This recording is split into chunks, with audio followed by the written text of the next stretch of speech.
السلام علیکم ورحمۃ اللہ تعالی وبرکاتہ۔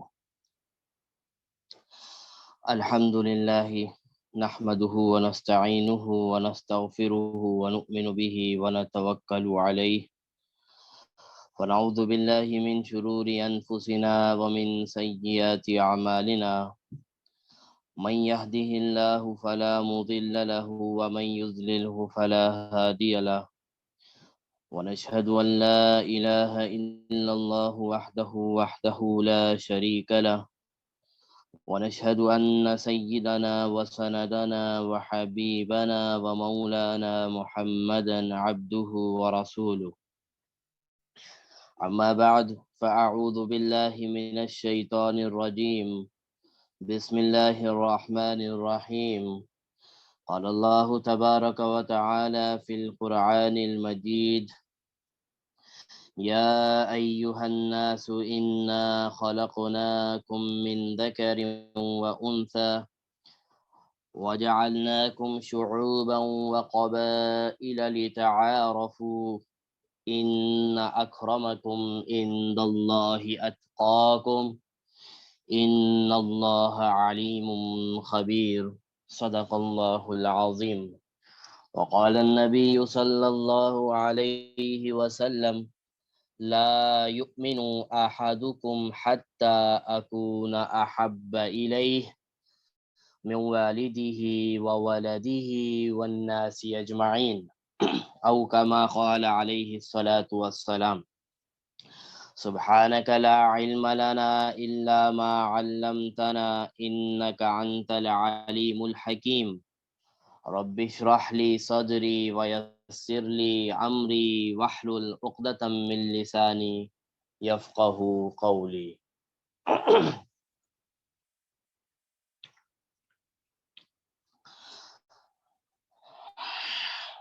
اللہ تبارک و تعالی کا ہم سب پر احسان ہے کہ اللہ تبارک و تعالی نے ہمیں اعضاء کی سلامتی کے ساتھ بیماریوں سے دور رکھ کے اور تمام مسائل سے نکال کر اللہ تبارک و تعالی نے ہمیں رمضان المبارک کا مہینہ عطا فرمایا، اور یہ رمضان کا مہینہ تقریباً مکمل ہونے کے قریب آگے بڑھ رہا ہے۔ آج 15 روزہ گزر چکے ہیں اور 16واں روزہ آج ہم نے رکھا ہوا ہے۔ آج 15 ہے، کل آج 16 ہے، اسی طرح گزر جائے گا اور رمضان مکمل ہو جائے گا۔ تو اس رمضان کو بہت زیادہ قیمتی بنانے کی ضرورت ہے۔ آج ہم اپنی اس آیت کو شروع کرنے سے پہلے ایک مشہور حدیث ہے، اس کے اوپر بات کرتے ہیں۔ یہ رمضان المبارک کے مہینے میں ہم عام طور پر اس حدیث کو سنتے ہیں، پڑھتے ہیں اور دوسروں کو سناتے بھی ہیں، لیکن کاش اس حدیث کے اوپر ہمارا عمل بھی ہو جائے جس طرح عمل ہونا چاہیے۔ جناب نبی کریم صلی اللہ علیہ وسلم نے ایک مرتبہ تمام صحابہ کرام رضوان اللہ اجمعین کو مسجد نبوی میں جمع فرمایا۔ جب صحابہ کرام تمام مسجد نبوی میں جمع ہو گئے، آپ علیہ السلام نے ممبر کے اوپر چڑھنے لگے۔ ممبر کے اوپر آپ علیہ السلام نے جب پہلا قدم رکھا تو فرمایا آمین۔ صحابہ کرام رضوان اللہ اجمعین یہ دیکھ کر پریشان ہو گئے کہ آج سے پہلے تو ایسا کبھی نہیں ہوا کہ رسول اللہ صلی اللہ علیہ وسلم نے اوپر چڑھائی کی طرف چڑھتے ہوئے یا ممبر کے اوپر چڑھتے ہوئے آمین کہا ہو، کیونکہ آپ علیہ السلام کا معمول تھا کہ جب آپ علیہ السلام اوپر کی طرف چڑھتے یا ممبر پہ چڑھتے تو چڑھتے وقت اللہ اکبر کہا کرتے تھے، آج آمین کیوں کہا؟ اسی طرح جب آپ علیہ السلام نے دوسرے ممبر کے اسٹیپ پر قدم رکھا تو فرمایا آمین۔ صحابہ کرام کی حیرت اور بڑھ گئی کہ دوسری مرتبہ بھی آمین۔ آپ علیہ السلام نے جب تیسرے ممبر پر تیسرے قدم پر تیسرا قدم جب رکھا تو فرمایا آمین۔ تو 3 مرتبہ اللہ کے نبی جناب نبی کریم صلی اللہ علیہ وسلم نے آمین کہا۔ پھر آپ علیہ السلام نے جن مقصد سے صحابہ کرام کو جمع کیا تھا وہ بات ہوئی، وہ سارے خطبہ جو بھی آپ علیہ السلام نے جن مقصد سے صحابہ کرام کو جمع ہوئے تھے، وہ جب مقصد مکمل ہو گیا تو آپ علیہ السلام جب واپس نیچے اترے تو صحابہ کرام نے جناب نبی کریم صلی اللہ علیہ وسلم سے سوال کیا کہ اللہ کے نبی، ہم پر آپ کی جانیں قربان ہوں، آج سے پہلے آج ایک عجیب واقعہ ہم نے دیکھا ہے کہ آپ ہمیشہ جب ممبر کے اوپر قدم رکھتے تھے تو اللہ اکبر کہا کرتے تھے، لیکن آج ایک عجیب معاملہ ہم نے دیکھا کہ آپ نے آج اللہ اکبر کی جگہ آمین کہا ہے۔ نبی کریم صلی اللہ علیہ وسلم نے فرمایا، جی بالکل یہ عجیب معاملہ آج میرے ساتھ بھی ہوا کہ جب میں ممبر کے اوپر چڑھ رہا تھا تو اتنے میں حضرت جبریل علیہ السلام آ گئے۔ حضرت جبریل علیہ السلام کا مقام آپ حضرات کو معلوم ہے کہ حضرت جبریل کا مقام تمام فرشتوں میں سردار کی حیثیت سے رکھتا ہے، کہ تمام فرشتوں کے سردار حضرت جبریل علیہ السلام ہیں، اور جناب نبی کریم صلی اللہ علیہ وسلم تمام انبیاء کے سردار ہیں۔ وہ فرشتوں کے سردار، یہ انبیاء کے سردار۔ فرمایا میں جب میں نے پہلا قدم رکھا، حضرت جبریل علیہ السلام میرے پاس آ گئے اور کہنے لگے کہ ہلاک و تباہ و برباد ہو جائے وہ شخص، تباہ و برباد ہو جائے وہ شخص کہ جس کے اوپر رمضان المبارک کا مہینہ آئے، جس کے اوپر رمضان المبارک کا مہینہ آئے اور وہ اس مبارک مہینے میں عبادت کر کے، اس مبارک مہینے میں اللہ کو راضی کر کے اگر جنت نہ کما سکے تو فرمایا تباہ و برباد ہو جائے وہ شخص۔ رسول اللہ صلی اللہ علیہ وسلم نے اس بد دعا کے اوپر رسول اللہ نے فرمایا آمین۔ دوسرے قدم پر، دوسرے سٹیپ پر قدم رکھا، حضرت جبریل علیہ السلام نے دوسرے نمبر پر بھی بد دعا فرمائی، فرمایا تباہ و برباد ہو جائے وہ شخص کہ جس کے پاس والدین ہو، یا والدین میں سے کوئی ایک ہو یا دونوں ہو، اور بڑھاپے کی عمر کو پہنچ جائے اور ان کے بچے اپنے والدین کی خدمت کر کے اپنے لیے جنت نہ کما سکے تو ایسا شخص بھی تباہ و برباد ہو جائے۔ فرمایا آپ علیہ السلام نے آمین۔ تیسرے سٹیپ پر آپ علیہ السلام نے قدم رکھا اور حضرت جبریل علیہ السلام نے اس موقع پر تیسری بد دعا فرمائی، فرمایا تباہ و برباد ہو جائے وہ شخص جس کے پاس آپ کا نام آئے، جس کے سامنے آپ کا تذکرہ ہو اور وہ آپ کے اوپر درود نہ بھیجے تو فرمایا ایسا شخص بھی تباہ و برباد ہو جائے۔ آپ علیہ السلام نے فرمایا آمین۔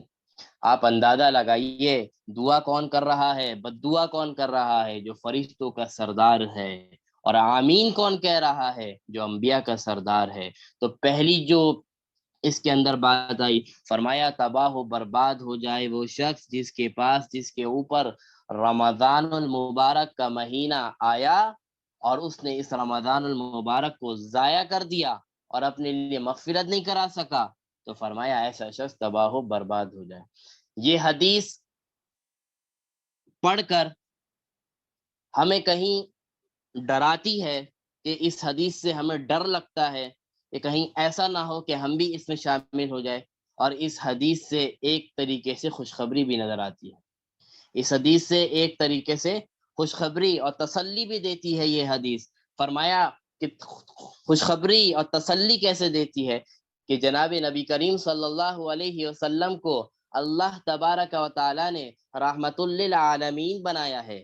اللہ کے نبی کو اللہ نے رحمت للعالمین بنایا ہے، اور آپ علیہ السلام کی ذات مبارک ایسی ہے کہ آپ علیہ السلام کافروں کو بھی بد دعا نہیں دیتے۔ آپ علیہ السلام اتنے آسانی سے کافروں کو بھی بد دعا نہیں دے. آپ کی ذات انتہائی شفیق ذات ہے, آپ کی ذات انتہائی مہربان ذات ہے.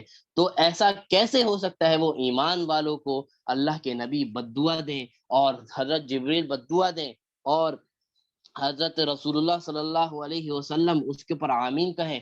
یہ کیسے ہو سکتا ہے؟ تو اس سے جو تسلی یہ ملتی ہے کہ پیغمبر علیہ السلام کسی کو بد دعا دے نہیں سکتے. تو معلوم ہوا کہ یہ رمضان المبارک کا ایسا مہینہ ہے کہ یہ رمضان المبارک کے مہینے میں اگر چھوٹی سی چھوٹی بھی نیکی کرو گے تو اللہ نے اس کا اجر کہیں زیادہ رکھا ہے, کہیں زیادہ بڑھا دیا ہے. تو ایسا ہو ہی نہیں سکتا کہ رمضان کا مہینہ آئے اور کسی کی مغفرت نہ ہو. ایسا ہو ہی نہیں سکتا. آپ علیہ السلام کی بد دعا یہ بتا رہی ہے کہ اتنے آسانی سے آپ علیہ السلام بد دعا نہیں دیتے. تو آپ علیہ السلام کی بد دعا سے یہ بات معلوم ہو رہی ہے کہ رمضان المبارک کا مہینہ اگر کسی شخص پر آئے, اگر وہ چھوٹے سے چھوٹا عمل بھی کرے گا نا, دل کی نیت سے اچھی نیت سے ایک دفعہ بھی اللہ سے مغفرت مانگ لے گا, دل کو اللہ تبارک و تعالیٰ اس کو معاف فرما دیں گے. تو وہ شخص اس حدیث میں داخل نہیں. لیکن اگر خدا نہ خواستہ کوئی اتنا ہی بدبخت ہے, کوئی اتنا ہی بگڑا ہوا ہے, کوئی اتنا ہی باغی ہے کہ وہ رمضان کے مبارک مہینے میں بھی اپنی مغفرت نہیں کروا سکا, تو اس کے اوپر تو آپ علیہ السلام اس کے اوپر تو تباہ و برباد ہونا لازمی ہے کہ وہ شخص ہو ہی جائے تباہ و برباد. تو فرمایا کہ وہ شخص ایسا ہو ہی نہیں سکتا کہ رمضان کا مہینہ آئے اور کسی کی مغفرت نہ ہو. یہ کیسے ہو سکتا ہے؟ یہ تصور میں نہیں ہے. اسی لیے آپ علیہ السلام نے یہ سوچتے ہوئے بد دعا اتنے آسانی سے دے دی کہ یہ کیسے ہو سکتا ہے کہ رمضان کا مہینہ آئے اور کسی کی مغفرت نہ ہو. یہ کیسے ہو سکتا ہے؟ آپ علیہ السلام نے یہ سوچتے ہوئے اس پر آمین فرمایا کہ اگر ایسا ہے, اگر خدا نہ خواستہ اگر ایسا ہے تو وہ اسی قابل ہے کہ وہ تباہ و برباد ہو جائے. کہ اتنا مبارک, اتنا بہترین اس کے اوپر آفر کا مہینہ, اتنا بہترین مہینہ بھیجا اللہ نے کہ وہ اپنی مغفرت کروا لے. اللہ کی مغفرت اعلان کر رہی ہے, لے لو مغفرت لے لو. اب بھی کوئی اگر اپنی مغفرت نہیں کروا سک رہا تو تباہ و برباد ہی ہو جانا چاہیے اس شخص کو. تو یہ بڑی خطرناک ایک طرف تسلی ملتی ہے. اور اگر خدا نہ خواستہ اگر کوئی اس طرح کے جو رمضان کے ان مبارک دنوں کو مستقل ضائع کر رہا ہے, وہ ڈرے کہ کیا کہیں میں تباہ و برباد نہ ہو جاؤں. یہ تو سوچے کہ بد دعا کرنے والا حضرت جبریل آمین ہے, آمین کہنے والا کون ہے؟ جناب نبی کریم صلی اللہ علیہ وسلم ہے. میں کسی دعا پر آمین کہوں, میری آمین میں کوئی کیا جان, میری دعا میں کیا جان؟ اللہ کے نبی کی دعا کوئی تصور کر سکتا ہے کہ اللہ کے نبی کی دعا کو اللہ رد کرے گا؟ کبھی زندگی میں نہیں کرے گا. اللہ کے نبی نے اس موقع پر آمین فرمایا. دوسرے نمبر پر والدین کے بارے میں فرمایا کہ تباہ و برباد ہو جائے وہ شخص جس کے پاس والدین ہو, بڑھاپے کی حالت میں ہو, اور ان میں سے یا کوئی ایک ہو اور وہ ان کی خدمت کر کے اپنے لیے جنت نہ بنا سکے, تو ایسا شخص بھی تباہ و برباد ہو جائے. تو یہ بھی اسی چیز میں داخل ہے کہ اس سے ایک تسلی بھی مل رہی ہے کہ والدین ہو اور بڑھاپے کی حالت میں ہو, بچے ان کی خدمت نہ کر سکے, بچے ان کی خدمت نہ کرے. یہ کیسے ہو سکتا ہے؟ یہ تو ہو ہی نہیں سکتا. اگر خدا نہ خواستہ ایسا ہے تو ایسے بچوں کو ہلاک ہو جانا چاہیے, تباہ ہو جانا چاہیے, برباد ہو جانا چاہیے. ایسے بچے ہیں اسی قابل کہ وہ تباہ و برباد ہو جائے. تیسرے نمبر پہ فرمایا کہ وہ شخص بھی تباہ و برباد ہو جائے جس کے پاس آپ علیہ السلام کا یعنی میرا ذکر, نبی کرم صلی اللہ علیہ وسلم کا ذکر آئے, تذکرہ ہو, اور وہ شخص بھی آپ علیہ السلام کے اوپر درود نہ بھیجے, تو ایسا شخص بھی تباہ و برباد ہو جائے. تو یہاں سے بھی یہ بات کہ ایسا ہو ہی نہیں سکتا کہ میرے امتی کے سامنے میرا ذکر ہو اور وہ مجھ پر درود نہ بھیجے. ایسا ہو ہی نہیں سکتا. اگر ایسا ہے تو ایسے شخص کو تباہ و برباد ہو جانا چاہیے. تو یہ بہت بڑی حدیث, بہت زبردست حدیث ہے کہ انسان اگر اس حدیث پر عمل کر لے, اس حدیث کو سوچے, تو انسان نیکیوں کے کاموں میں بڑھ سکتا ہے. جب اس کو پتا ہوگا کہ اگر میں رمضان کا مبارک مہینہ ضائع کر رہا ہوں اور یہ حدیث اس کے سامنے ہوگی, تو اس حدیث سے اس کو ایک موٹیویشن ملے گی کہ کہیں میں ایسا تو نہیں کہ میں تباہ و بربادی کی طرف بڑھ رہا ہوں. تو جب یہ سوچے گا تو پھر انسان پھر نیکیوں کے کاموں میں اسی طرح دوسرے کاموں میں لگے گا۔ تو اللہ تبارک و تعالیٰ سے دعا ہے اس حدیث کا اے اللہ ہمیں مصداق نہ بنانا، ہمیں ایسا بنانا کہ ہم اپنے والدین کی قدر کریں، ہم آپ پر درود کثرت سے بھیجیں، اور یہ رمضان المبارک کا قیمتی مہینہ جو آدھا گزر چکا ہے، آدھا باقی ہے، آدھے رمضان المبارک کے مہینے میں اپنی آپ کی مغفرت کروا لیں، اللہ سے اپنے آپ کو معاف کر فرما لیں۔ اے رمضان اس حالت میں گزرے ہی نہ ہم سے کہ ہماری مغفرت نہ ہو، اور اگر سچے دل سے، اگر توبہ استغفار سچے دل سے کریں اور آئندہ یہ عزم ہو کہ یہ گناہ میں آئندہ نہیں کروں گا، تو اللہ پر یقین رکھنا چاہیے، اللہ معاف کرتا ہے، اللہ معاف کرنے والوں کو پسند فرماتا ہے، اور اللہ معافی کو پسند فرماتا ہے۔ آج جو ہمارے پاس سورۃ الحجرات کی آیت نمبر 13 ہے، بہت بڑی آیت ہے، بہت زبردست آیت ہے۔ فرمایا یا ایھا الناس انا خلقناکم من ذکر و انثی، اے لوگو، یا ایھا الناس، ناس لوگوں کو کہا جاتا ہے، یا ایھا الناس، اے لوگو، انا خلقناکم، میں نے تم سب کو پیدا کیا ہے، من ذکر و انثی، ایک مرد سے اور ایک عورت سے۔ یہ اللہ کا قانون ہے، جب دو مرد آپس میں شادی کے بعد ملتے ہیں تو اللہ کا نظام ہے، پھر اس سے ایک نئی زندگی شروع ہوتی ہے۔ فرمایا کہ ہم نے تم کو ایک مرد سے اور ایک عورت سے پیدا کیا، اور یہ صرف انسانوں کے اندر نہیں، یہ جانوروں کے اندر بھی ایسا ہے، حتیٰ کہ پھل پودوں کے اندر بھی بہت سے ایسے پھل ہیں جس میں نر پودے اور مادہ پودے دونوں لگاتے ہیں تب اس کے اندر سے پھل نکلتا ہے۔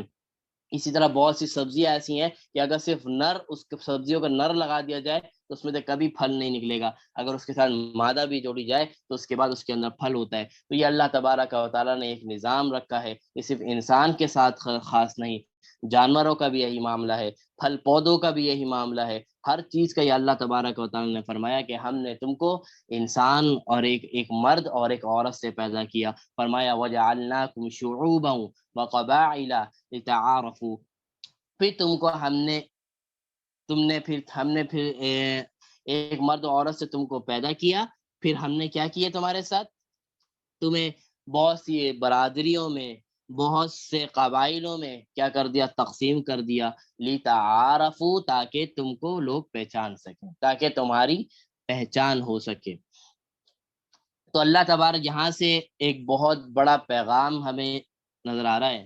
اچھا، آگے والی آیت سے اس کا مطلب صحیح واضح ہوگا۔ یہ فرمایا ان اکرمکم عند اللہ اتقاکم ان اللہ علیم خبیر۔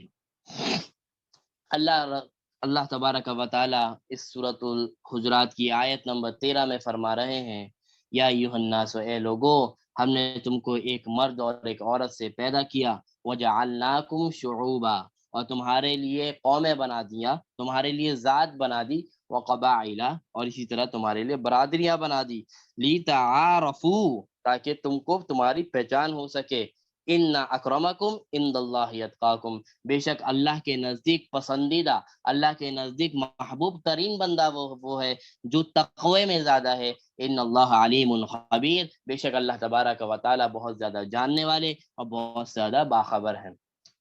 تو اس آیت سے ایک بہت بڑی، ہم پیچھے سے یہی بات چلتے آ رہے ہیں، کرتے ہوئے آ رہے ہیں کہ بہت بڑی جو جھگڑے وغیرہ ان کے جو اسباب ہوتے ہیں ان کی بنیادی وجوہات یہی ہوا کرتی ہیں جو ہم نے پیچھے بھی پڑھی ہیں، اور آگے بھی اس میں بھی یہی فرمایا کہ عام طور پر جو بہت جگہ ہم نے دیکھا یا ہم دیکھتے بھی ہیں کہ جھگڑوں کا باعث یہ بھی ایک ذات اور قوم بھی ہوتی ہے۔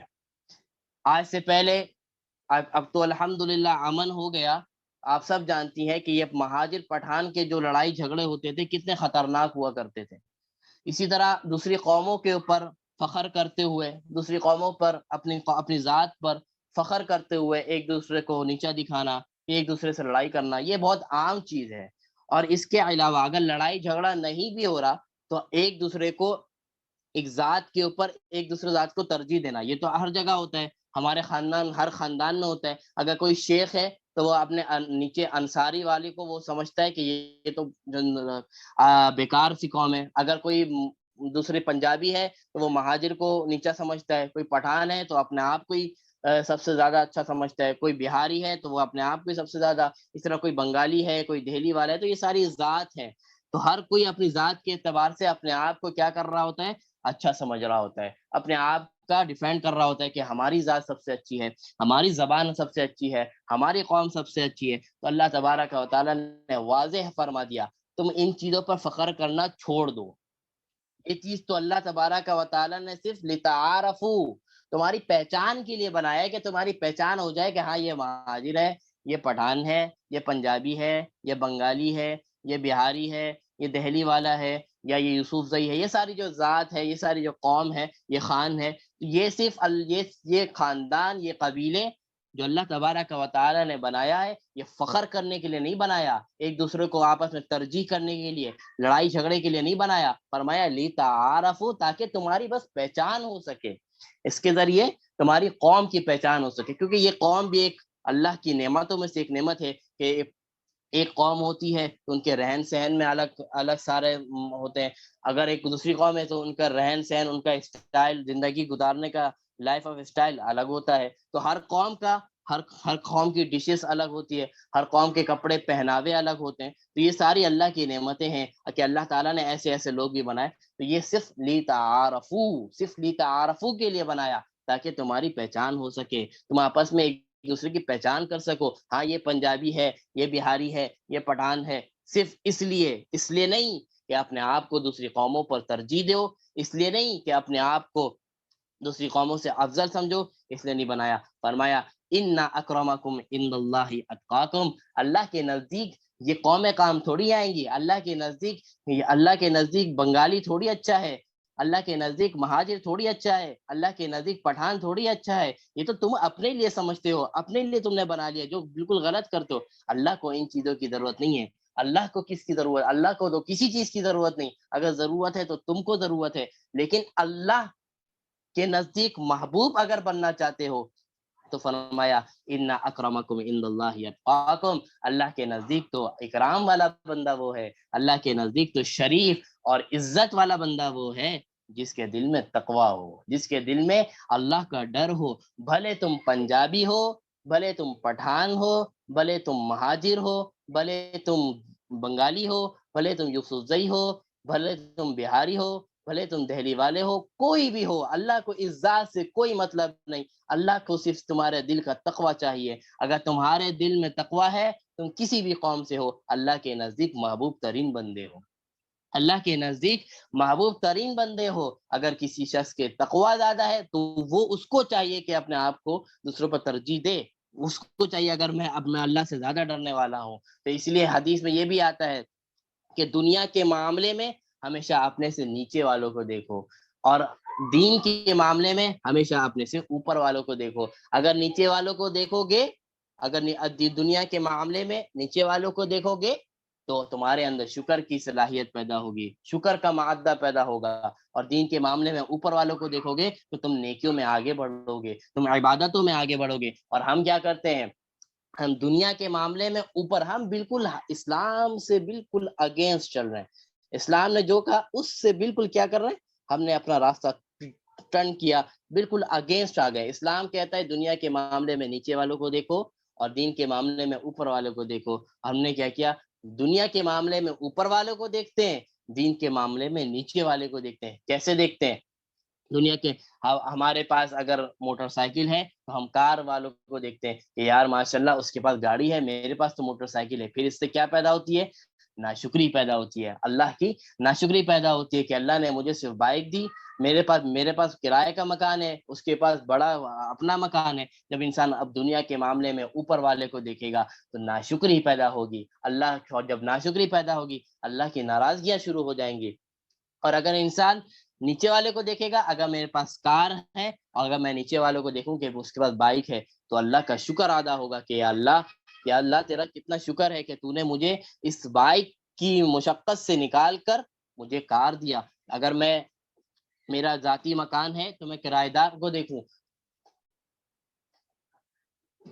اگر میرا ذاتی مکان ہے تو میں کرایہ دار والوں کو دیکھوں، کہ پھر اس کے بعد انسان کے اندر شکر پیدا ہوگا کہ جب وہ کرایہ دار کو دیکھے گا تو وہ کہے گا کہ یا اللہ تیرا شکر ہے، یا اللہ تیرا بہت مہربانی کہ اللہ تو نے مجھے ذاتی مکان نصیب فرمایا. تو جب انسان دنیا کے معاملے میں نیچے والے کو دیکھے گا تو اس کے اندر شکر کا معدہ پیدا ہوگا, شکر کی صلاحیتیں پیدا ہوں گی. اور اگر اسی طرح اگر خدا نہ خواستہ وہی انسان اگر دنیا کے معاملے میں اوپر والوں کو دیکھتا ہے تو ناشکری کا مادہ پیدا ہوگا, وہ اللہ سے ناشکری کرے گا. اور آج ہمارا معاملہ یہی ہے دنیا کے معاملے میں, ہم دنیا کے معاملے میں اگینسٹ جا رہے, اپنے اوپر والوں کو دیکھتے ہیں, اسی لیے مسائل کا شکار ہوتے ہیں. اسی لیے کبھی, اور جب تک انسان دنیا کے معاملے میں اوپر والوں کو دیکھتا رہے گا کبھی بھی خوشی نصیب نہیں ہوگی. اگر خوش رہنا چاہتے ہو تو اپنے نیچے والوں کو دیکھنا, اپنے نیچے والے, تو انسان کو خود بخود خوشی نصیب ہوگی, دل خوش ہوگا کہ اللہ تیرا بڑا شکر ہے, تو نے مجھے اس سے بہت اچھے طریقے سے رکھا ہوا ہے.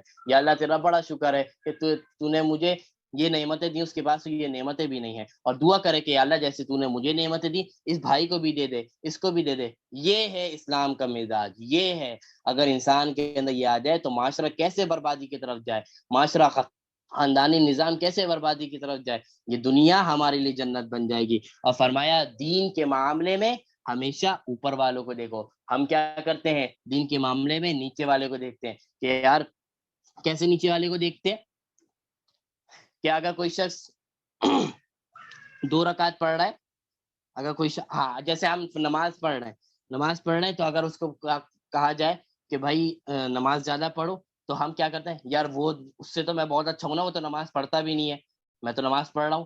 ہم دین کے معاملے میں کہاں دیکھ رہے ہیں, نیچے والے کو دیکھ رہے ہیں کہ یار وہ نماز نہیں پڑھتا, الحمدللہ میں تو نماز پڑھ رہا ہوں. نہیں, دین کے معاملے میں اوپر والوں کو دیکھو, یار وہ فرض پڑھ رہا ہے تو مجھے چاہیے کہ میں نوافل پڑھوں, اس سے آگے جاؤں.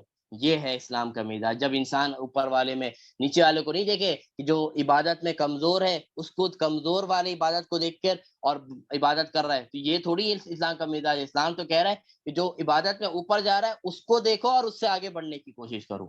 یہ ہے اسلام کا مزاج.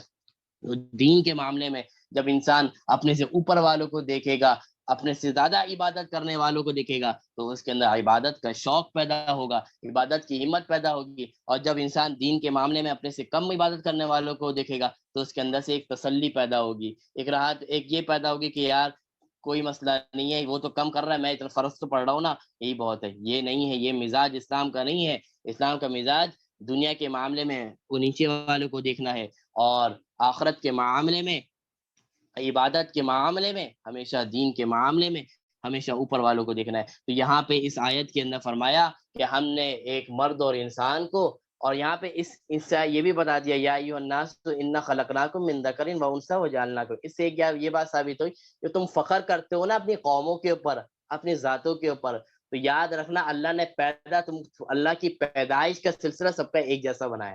ایسا نہیں ہے کہ اگر تم پٹھان ہو تو تم آسمان سے اترے ہوئے ہو, یا تم پنجابی ہو تو تمہیں اللہ تعالیٰ نے اسپیشلی کہیں سے تمہیں بھیجا ہے. ایسا نہیں ہے, اللہ نے ہر انسان کو ایک ہی طریقے سے پیدا کیا. تو پھر کس بات پہ فخر کرتے ہو؟ نہ تم اوپر سے آئے ہو, نہ تم ڈائریکٹ آسمان سے آئے ہو, نہ کوئی اسپیشلی طریقے سے تم پروٹوکول میں آئے ہو. جیسے ہر انسان اس دنیا میں آئے ویسے ہی ہر انسان آتا رہے گا, ایسے ہی ہر قوم والا بندہ اللہ تعالیٰ نے ایک جان سے پیدا کیا, ایک مرد اور ایک عورت سے. پھر کس بات پر تم آکڑ کرتے ہو, کس بات پر تم اپنے آپ کو بہت زیادہ اچھا سمجھتے ہو؟ تو یہ سب چھوڑ دو, یہ تو صرف تمہاری تعریف کے لیے, تمہارے تعارف کے لیے, تمہاری پہچان کے لیے بنایا. اگر محبوب ترین اگر چاہتے ہو کہ میں اچھا بن جاؤں تو اپنے اندر تقوی اختیار کر لو. ان اکرمکم عند اللہ اتقاکم, بے شک اللہ کے نزدیک اکرام اور تقوی والا بندہ, اکرام والا اور عزت والا بندہ وہ ہے جو تقوی میں زیادہ ہو. ان اللہ علیم خبیر, بے شک اللہ تبارک و تعالی بہت جاننے والے اور ہر چیز سے باخبر ہیں. آج جو ہمارے پہ حدیث ہے یہ بہت اہم حدیث ہے. عن انس قال قال رسول الله صلى الله عليه وسلم لا يؤمن احدكم حتى اكون احب اليه من والده وولده والناس اجمعين. حضرت انس رضی اللہ تعالیٰ عنہ سے روایت ہے کہ رسول اللہ صلی اللہ علیہ وسلم نے ارشاد فرمایا کہ تم میں سے کوئی شخص اس وقت تک مومن نہیں ہو سکتا, تم میں سے کوئی شخص اس وقت تک مومن نہیں ہو سکتا, ایمان والا نہیں ہو سکتا, جب تک میری محبت یعنی اللہ کے نبی کی محبت تمہارے والدین, تمہارے بچے اور تمہارے مال اور تمہارے تمام لوگوں سے زیادہ نہ ہو جائے.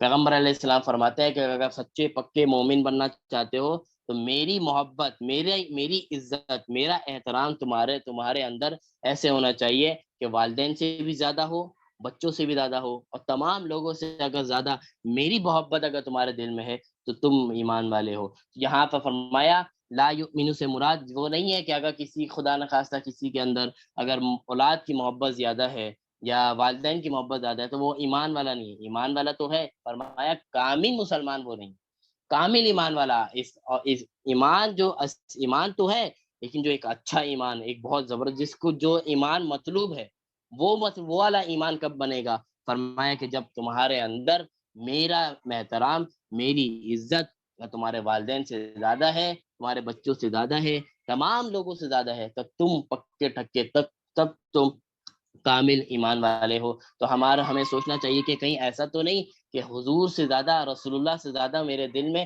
میرے بچے کی محبت ہے، کہیں ایسا تو نہیں کہ حضور سے زیادہ میرے دل میں میرے والدین کی محبت ہے۔ والدین کی محبت اپنی جگہ، بچوں کی محبت اپنی جگہ، یہ ساری چیزیں ٹھیک ہیں، لیکن پہلے نمبر پر اللہ کی محبت، اللہ کی نبی کی محبت ہونی چاہیے، اس کے بعد یہ سارے لوگ آتے ہیں، پھر اس کے بعد والدین آتے ہیں، پھر بچے آتے ہیں، تو پہلے نمبر پر۔ اور اس کا پتہ کہاں پہ چلتا ہے کہ محبت والدین کی زیادہ ہے یا بچوں کی زیادہ، اس کا اندازہ کہاں پہ ہوتا ہے؟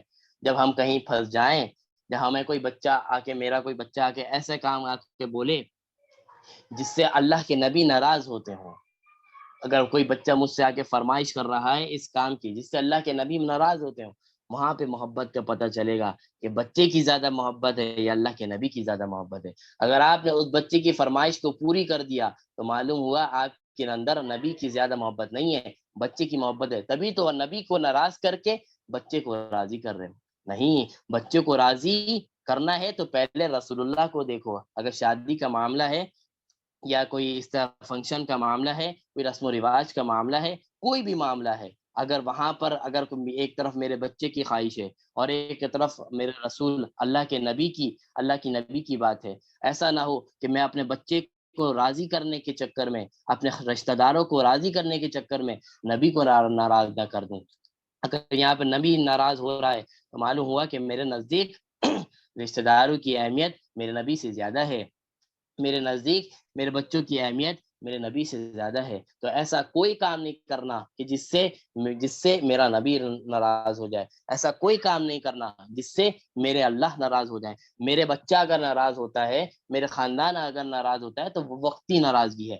آپ بات کریں، ان کو تعلیم دیں، سمجھائیں کہ بیٹا ایسی بات ہے، ساری چیزیں سمجھائیں، اور بچے سمجھ جاتے ہیں، خاندان والوں کو بھی سمجھائیں تو سمجھ جاتے ہیں، اگر نہیں بھی سمجھے تو بھلے ناراض ہونے دیں، اللہ کا نبی ناراض نہ ہونا چاہیے، اللہ ناراض نہ ہونا چاہیے۔ وہ ناراضگی جو بچے کی ہے، وہ ناراضگی جو خاندان والوں کی ہے، وہ وقتی ناراضگی ہے، چند دن بعد سب صحیح ہو جائے گا، کوئی مسئلہ نہیں ہے، لیکن اللہ ناراض ہو گیا یا اللہ کے نبی ناراض ہو گیا تو ہماری آخرت خراب ہو سکتی ہے۔ تو بہت کوشش کرنی چاہیے کہ ایسا نہ ہو جائے کہ میرے کسی ایکٹ کی وجہ سے یا میرے بچے کی کسی خواہش کو پوری کرنے کی وجہ سے، میرے خاندان کو راضی کرنے کی وجہ سے میرا نبی ناراض نہ ہو جائے۔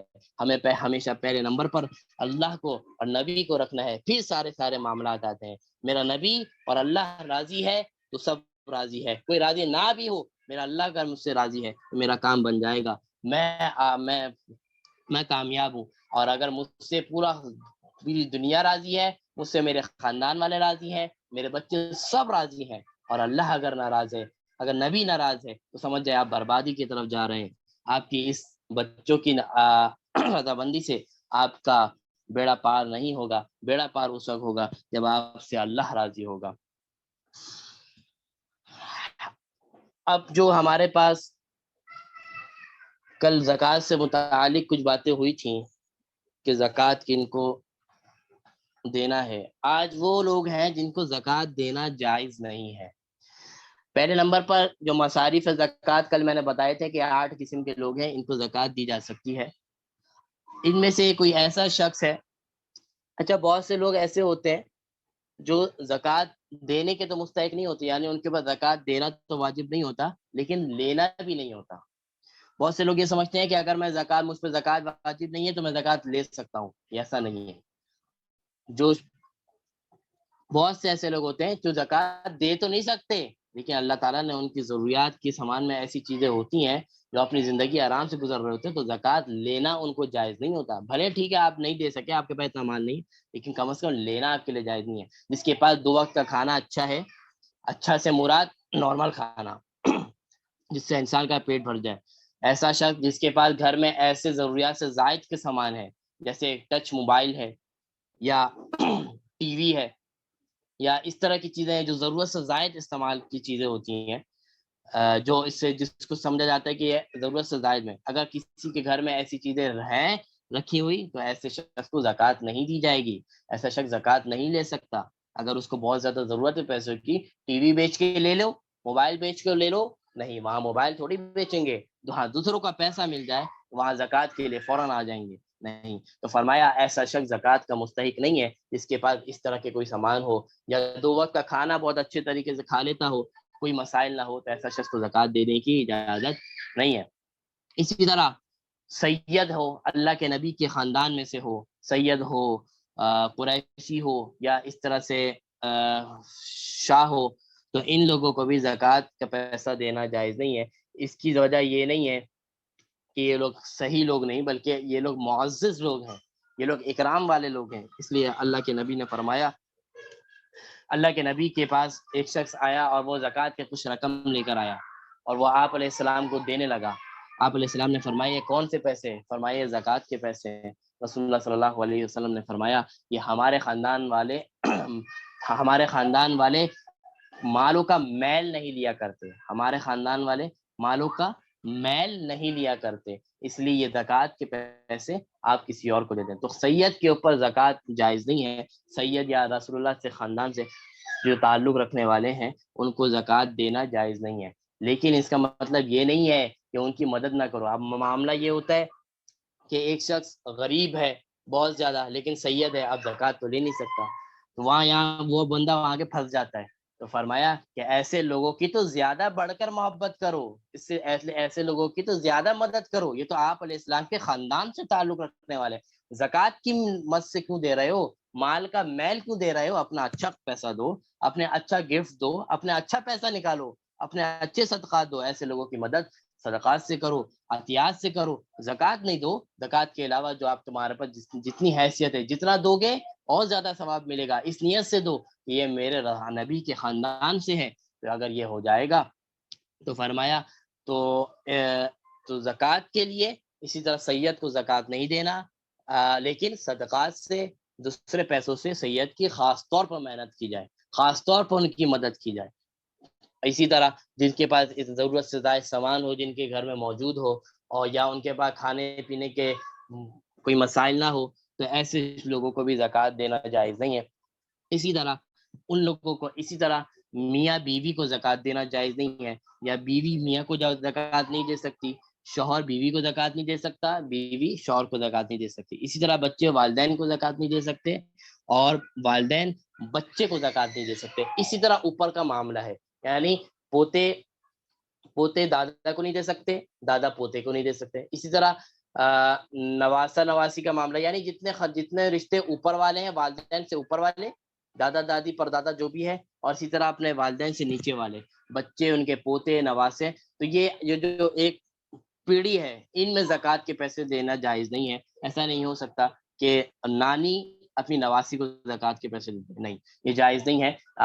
دوسرے پیسے صدقات کی مد میں تو دے سکتے ہیں، ان کی مدد کر سکتے ہیں، غریب ہے تو دے سکتے ہیں، یا والدین کو دے سکتے ہیں، لیکن زکوٰۃ کے پیسے نہیں دے سکتے. ہاں بھائی کو زکوٰۃ دے سکتا ہے، بہن کو زکوٰۃ دے سکتی ہے، بہن بھائی کو زکوٰۃ دے سکتے ہیں. اس کے علاوہ خاندان کے جتنے بھی رشتے دار ہیں وہ آپس میں زکوٰۃ کے پیسے ایک دوسرے کو دے سکتے ہیں. لیکن یہ جو پیڑھی چلتی ہے، والدین سے اوپر والے، والدین سے نیچے والے، اور اسی طرح میاں اور بیوی، یہ آپس میں زکوٰۃ ایک دوسرے کو نہیں دے سکتے. ہاں دوسرے پیسے اگر مدد کرنے ان سے دیے جا سکتے ہیں، تو زکوٰۃ کے پیسے ان لوگوں کو نہیں دیے جائیں گے. تو یہ زکوٰۃ کے کچھ وہ مسائل تھے جس سے یہ ہے کہ جن کو زکوٰۃ دینا جائز نہیں ہے. اسی طرح ایک بات کل بتا دی تھی کہ غیر مسلموں کو بھی زکوٰۃ دینا جائز نہیں ہے. ہاں غیر مسلموں کی مدد، اگر آپ کا کوئی پڑوسی ہے، جاننے والا ہے، بھلے غیر مسلم ہے، تو اگر وہ غریب ہے تو آپ ان کو دوسرے پیسوں سے مدد کر سکتے ہیں. ہو سکتا ہے آپ کے اس مدد کرنے کی وجہ سے وہ اسلام قبول کر لے، آپ کے اچھے اخلاق کی وجہ سے وہ اسلام قبول کر لے، تو دوسرے پیسوں سے آپ ان کی مدد کر سکتے ہیں، وہ غیر مسلم ہو. لیکن زکوٰۃ کے مد میں ان کی مدد نہیں کی جائے گی.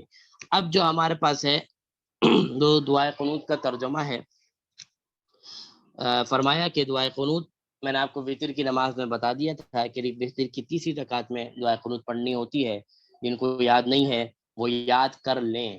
جب تک یاد کر رہے ہیں اس وقت کوئی دوسری دعا پڑھ سکتے ہیں، لیکن یاد کرنا لازمی ہے، ضروری ہے. فرمایا اللہم انا نستعینک ونستغفرک ونؤمن بک. اے اللہ، اے ہمارے رب، انا نستعینک، ہم صرف آپ سے ہی مدد مانگتے ہیں. ونستغفرک، ہم صرف آپ سے ہی مغفرت مانگتے ہیں. ونؤمن بک، اور آپ ہی کے اوپر ایمان رکھتے ہیں. ونتوکل علیک، اور آپ ہی کے اوپر توکل کرتے ہیں. ونثنی علیک الخیر، اور آپ ہی کی ہم تعریف کرتے ہیں. علیک الخیر، اور جو اچھی تعریف ہے. یعنی ہم مدد بھی آپ سے مانگتے ہیں، استغفار بھی آپ سے کرتے ہیں، معافی بھی آپ سے مانگتے ہیں، ایمان بھی آپ پر رکھتے ہیں، توکل بھی آپ پر کرتے ہیں، اور اسی طرح آپ کی تعریف بھی آپ کی کرتے ہیں. ونشکرک، اور آپ ہی کا شکر ادا کرتے ہیں. ولا نکفرک، اور آپ کی نافرمانی نہیں کرتے اور آپ کی ناشکری نہیں کرتے. ونخلع ونترک من یفجر، اور ہم اپنے آپ سے الگ کرتے ہیں. ونترک، چھوڑتے ہیں. من یفجرک، جس سے آپ کی نافرمانی ہو. یعنی ہم ان چیزوں سے الگ ہو جاتے ہیں یا ان چیزوں کو چھوڑ دیتے ہیں جو آپ کو ناراض کرنے والی ہے. تو یہ دعا ہم ہر وطر میں مانگ رہے ہیں. یہ ترجمہ آج ہم سن رہے ہیں، تو یہ اس کے اندر اس وطر کی دعا میں ہم کیا مانگ رہے ہیں؟ اس دعا قنوت ہم کیا مانگ رہے ہیں کہ استغفار بھی آپ سے اور مغفرت بھی آپ سے، سب کچھ آپ سے، اور ہم ان سب چیزوں کو چھوڑتے ہیں جس سے آپ ناراض ہوتے ہیں. تو کیا ہم ان سب چیزوں کو چھوڑ دیتے ہیں جس سے اللہ کے ناراض؟ ہم دعا تو روز مانگ رہے ہیں، کیا ہم چھوڑ دیتے ہیں؟ تو غور کرنے کی ضرورت ہے کہ کیا ایسا تو نہیں ہے کہ میں ان چیزوں کو چھوڑ رہا ہوں یا نہیں. دعا تو مانگ رہا ہوں کہ میں ان چیزوں کو الگ ہوتا ہوں، ان چیزوں کو چھوڑتا ہوں جو آپ کی ناراضگی کا سبب بنے. کیا میں ایسا کرتا بھی ہوں یا نہیں کرتا؟ تو بہت غور کرنے کی ضرورت ہے. فرمایا اللہم ایاک نعبد، ہم تو صرف تیری ہی عبادت کرتے ہیں. ولک نصلی، آپ ہی کے لیے نماز پڑھتے ہیں. ونسجد، آپ ہی کے لیے سجدہ کرتے ہیں. وإلیک نسعی، اور ہمیں ایک دن آپ ہی کی طرف آنا ہے، ہمیں ایک دن آپ ہی کی طرف آنا ہے. ونحفد ونرجو رحمتک، اور آپ ہی کی طرف ہم بڑھتے ہیں، آپ ہی کی طرف ہم آگے آتے ہیں. ونرجو رحمتک، اور آپ ہی سے رحمت کی امید کرتے ہیں، اور آپ ہی سے رحمت کی امید کرتے ہیں. ونخشى عذابک ان عذابک بالکفار ملحق، اور تیرے عذاب سے ڈرتے ہیں، اور آپ ہی کے عذاب سے کیا کرتے ہیں؟ ہم ڈرتے ہیں. کیوں ڈرتے ہیں؟ ان عذابک بالکفار ملحق، کیونکہ آپ کا عذاب کفاروں کو پہنچنے والا ہے. ایسا نہ ہو کہ اس عذاب میں ہم بھی گرفتار ہو جائیں. یہ نافرمانی کر کے، آپ کی ناشکری کر کے، آپ کی مدد نہ مانگ کر، آپ سے استغفار نہ کر کر، آپ کی وہ چیزیں نہ چھوڑ کر جس سے آپ ناراض ہو جائیں، اگر ان چیزوں میں ہم لگے ہوئے ہیں تو ہم ان چیزوں سے ڈرتے ہیں کہ جو عذاب آپ نے کافروں کے لیے بنایا وہ عذاب ہمارے پر کنورٹ نہ ہو جائے. تو ہم بہت زیادہ آپ سے ڈرتے ہیں کہ اے اللہ، ہمیں ان چیزوں سے بچانا، ہمیں ان چیزوں سے دور رکھنا. کہ اللہ، ہم بہت آپ سے مدد مانگتے ہیں، آپ ہی سے استغفار کرتے ہیں، آپ ہی سے توبہ کرتے ہیں، ساری چیزیں آپ سے کرتے ہیں یا اللہ. تو اب آپ ہمیں ان عذاب سے جو کافی